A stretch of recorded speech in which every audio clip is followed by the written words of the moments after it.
Nah, kita sekarang udah sampai di Hermes Garden, Gen. Jadi kayak gini lah, biasa kalau dinner. Menurut saya sih ini tempat terbaik sih di Kota Sintang. Yang ini sih yang adanya di alam. Itu sih kita nggak tahu lah ya. Ini yang berada di ini ya, yang di pusat kota. Soalnya nuansa-nuansa alam banyak sih yang lebih keren. Itu kayak di Kedah Tempenang itu lumayan bagus kan. Ininya tempatnya. Iya, berarti kalau kamu ke sana mungkin nggak jauh berbeda lah kalau sama di Bandung tuh. Tempatnya keren kan? Tempatnya keren. Ada air juga, tempat apa namanya? Tempat dayung dan segala macam lah. Taman, ada view. Ada tempat-tempat istirahat juga. Tapi beginilah kondisi Hermes Garden, pengunjungnya sepi, kita nggak tahu lah. Saya sih beberapa kali kesini kan, nggak pernah ramai sih di sini. Paling ya kalau ada mabar Mobile Legend itu biasa ramai. Teman-teman, ya. Iya. Jadi kan, nih kita kan baru sampai di Sintang. Tadi singgah di perjalanan sekitar hampir ya 2 jam atau 2 jam 30 menit lah. Iya, Ya. dari sana Tadi. Dan sekarang tujuan Regen kan pengen pulang ke Bandung. Jadi sekarang kita kan sambil nunggu-nunggu ini waktu selesai maghrib, travelnya kita udah janjian di Hermes ya, di sini kita tunggu dijemput ya. Oke Ken, ini cewek-ceweknya udah nyamperin kita. Mungkin kita cut aja dulu lah ya pembicaraan kita. Boleh. Nanti kita tanya-tanya lah apa kesan-kesannya selama di Kalimantan Barat. Oke. Siap sih. Oke. Siap untuk membaca menu? Siap. Oke, kita cut aja dulu ya. Kawan kayak gimana sih, Kak? Kalau untuk mau cemilan ya? Iya. Kalau Cemilan ya? cemilan Ada yang dari sini. di sini. Oke. Mana? French fries, seasoning pork chicken, pisang keju coklat, teprol, banana roll, kacang goreng bawang, sosis goreng. Ini aja sosis saya nih, sosis pop chicken ini. Seasoning pork chicken ya. Iya, satu. Emang tahu? Iya tahu ini nih. Enak gitu makannya. Ini namanya sosis jungkir balik campur ayam. Satu lagi, mau yang mana, bro? Kalau aku sih enggak lagi. Udah itu aja. Minum cukup ya lah. Kira itu aja dulu. Oke. Kembali ke tempat. Terima kasih ya. Sama-sama. Oke, lanjut ya. Tadi ada cewek datang.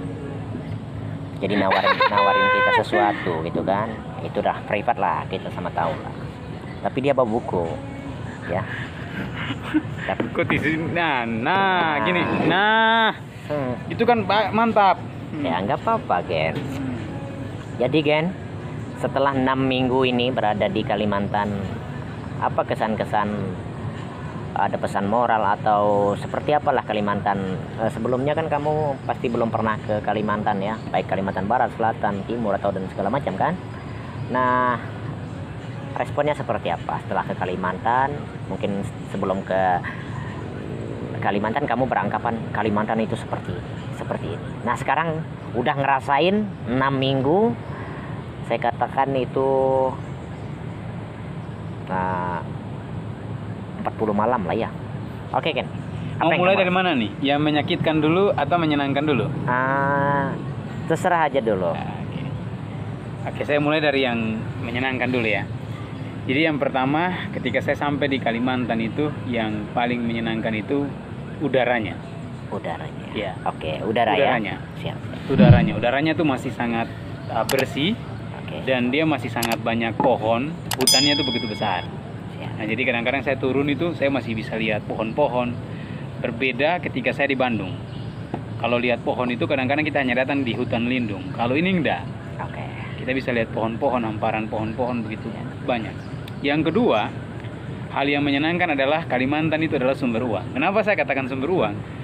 Di Kalimantan mudah sekali untuk mendapatkan uang. Oke, ya. Jadi penghasilannya, udahlah. Kita mau ngapain pun pasti kita bisa dapat duit di Kalimantan. Iya. Duitnya tuh banyak sekali. Gitu. Itu mungkin dari segi finansial ya. Iya, Finansial segi finansial. sebagai penopang hidup kita selama di Kalimantan ya. Dan Ya. saya juga sebagai orang Kalimantan juga eh, punya penilaian yang mungkin sama lah ya. Entah, oke, next. Ya. Apa lagi nih? Yang selanjutnya, hal yang menyenangkan itu berada di Kalimantan itu kalau saya ya. Cara orang Kalimantan itu membuat ladang. Seumur-umur saya baru pernah lihat. Mereka bakar ladang dan kemudian nebas. Jadi rumputnya harus ditebas, terus ladangnya tuh harus dibakar. Nah itu menurut saya hal yang paling menyenangkan yang nggak pernah saya temukan di mana-mana, hanya di Kalimantan. Nah itu ya. Jadi kalau teman-teman nanti kalau mau datang ke Kalimantan, teman-teman cobalah. Itu hal yang paling menyenangkan menurut saya ya. Oke. Gitu. Itu hal-hal yang menyenangkan. Oke, ini hal yang menyenangkan ya. Ya.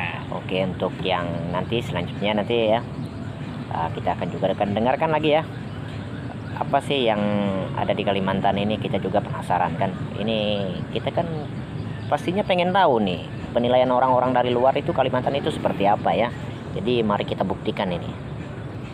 Oke, jadi apa lagi nih Gen yang mau penilaiannya nih? Ya itu hal yang menyenangkan ya. Dan Iya. memang sih masih banyak hal yang saya lihat di Kalimantan ya. Ya pokoknya lah langitnya masih biru. Saya kadang-kadang lihat di Bandung itu ya, lihat langit biru itu susah sekali. Kadang-kadang semua berawan ya. Kalau di Kalimantan enggak, saya bisa lihat langit ini biru, bahkan malam saya bisa lihat bintang. Nah itulah hal-hal yang menyenangkan itu untuk Kalimantan. Oke, itu karena polusi udara yang terlalu gimana, atau itu apa sih penghambat kita tidak bisa melihat luasa langit di saat siang ataupun malam kalau berada di Bandung ya?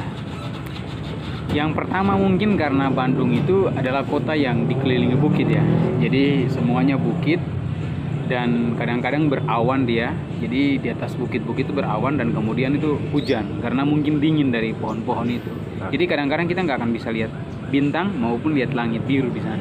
Mungkin karena dia pesisir dekat dengan laut kali ya mungkin. Iya, bisa jadi. Karena Bandung itu kan memang seperti pulaunya agak memanjang dan di kanan kiri dan ini dikelilingi laut ya. Iya, betul. Kemungkinan memang seperti itu ya. Seperti.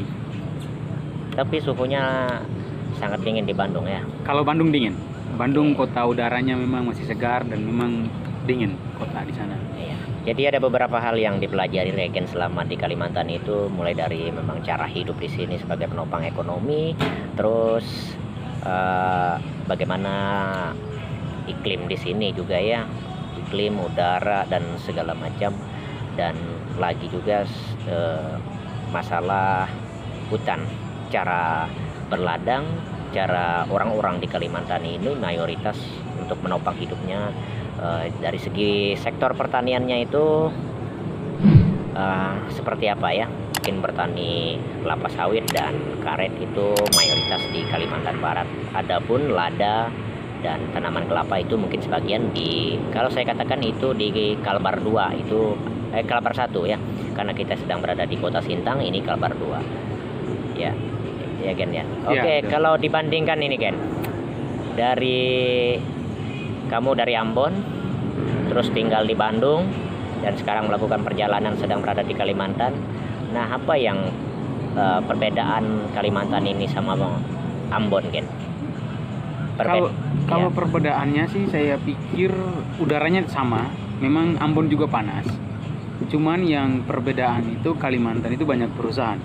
Saya bukan mau maksudnya mencela kampung saya sendiri ya, tapi itu kenyataan seperti itu.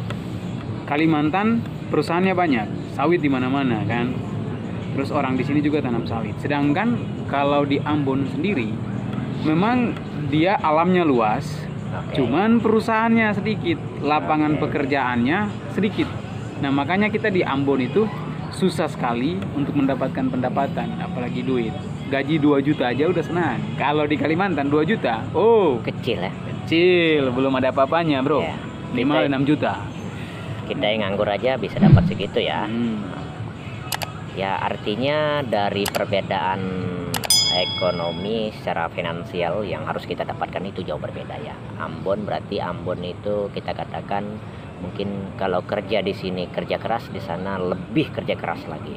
kerja keras and thinking out loud ya, berpikir keras juga untuk mendapatkan cuan. Tapi dari segi pertanian ini Ken, di sini kan ada di Kalimantan ini kan mayoritas masyarakatnya sebagai penopang hidupnya kan bertani ya, tergantung dari hasil alam. Dengan bertani itu lebih mayoritas karet sama Sawit lah. sawit ya. Kalau kebun jagung dan segala macam itu enggak lah, itu sedikit, beberapa 0, berapa persen dari jumlah tersebut.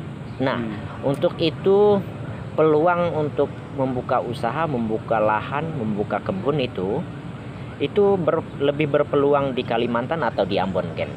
Coba kamu jelaskan. Untuk membuka kebun gimana nih? Ini kita kan ingin berinvestasi melalui kebun sebagai milenial ya, milenial dengan seperti ini sekarang, kewirausahaan tentunya seperti UMKM di kota-kota kan, dan di kampung pastinya kita memanfaatkan lahan yang sangat luas untuk menjadi sebuah investasi masa depan kita.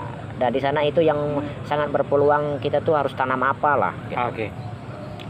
Kalau di Ambon, teman-teman hidup yang di Ambon ya. Kalau teman-teman yang nanti menikah sama cewek-cewek Ambon ataupun cowok Ambon, tinggal di Ambon. Oke. Hal yang paling utama yang harus ditanam di sana bukan kelapa sawit. Hati-hati. Oke. Karena tanahnya kadang-kadang nggak cocok.